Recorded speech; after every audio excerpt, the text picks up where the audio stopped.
said it before, I'll say it again. Nature is the best medicine. Lisa Abelar believes just like me. Lisa found herself in a troubled, turbulent relationship. Before I left for the hike, my family room window was shattered. There was glass everywhere. And there's my daughter's Barbie dolls in the middle of all the broken glass. Life was always not knowing hour to hour. I had no idea what was gonna happen. She had gotten a call, though, out of the blue to go hike the Grand Canyon. You couldn't really grasp the gravity of the space, the size of everything, the size of you, the quiet. Because the quiet was like what was so profound. After all the chaos in her world, the quiet was just purifying. Trying to focus on what I wanted, this thought came up. I want someone who would be captivated by me. Remember that thought, because during her trip, she met a friend as they hiked to the edge of a waterfall. He's right in front of me, and I just look up at him, and then he just jumped off backwards. They spent a lot of time together after that moment, enjoying the grandeur and the beauty of this space. This has all the makings of a fairy tale, if you ask me. It really does, actually. Lisa found Ron. As we're like building our relationship and we're talking, he had sent a text message, "I'm just captivated by you." And I was like, what?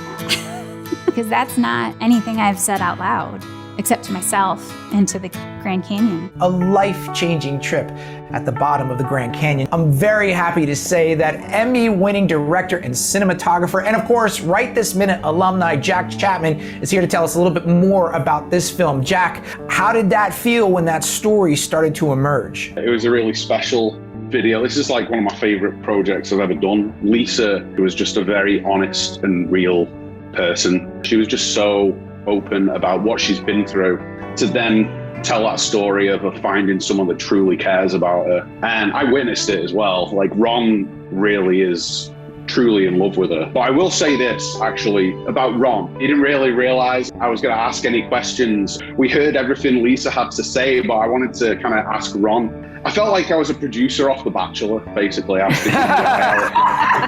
So how do you feel? She is everything to me. She's just such an example of an amazing human. How did you end up in the middle of this story? This was a project for Visit Arizona. They wanted to show someone's experience with the canyon, that have a deep connection with the canyon, because ultimately they want to inspire people to go down inside the canyon rather than sitting on the side of the rim and looking down. It was about going in there and showing how magical and beautiful the place is. Talk about the logistics of this, because you're in the canyon shooting beautiful video and you got to take your equipment down there and then you got to walk back up. It was definitely a long day. It was sunrise to sunset, constantly shooting, but it was quite peaceful at the same time. I really recommend everyone to go down there and experience it for themselves. Awesome. I need to take up hiking, child. Maybe the love of my life is just waiting for me on a rock. Yeah, they actually got married in Hawaii on the beach. Not at the Grand Canyon? It wouldn't be had it not been for the Grand Canyon. You take away from it what you give to it, I think.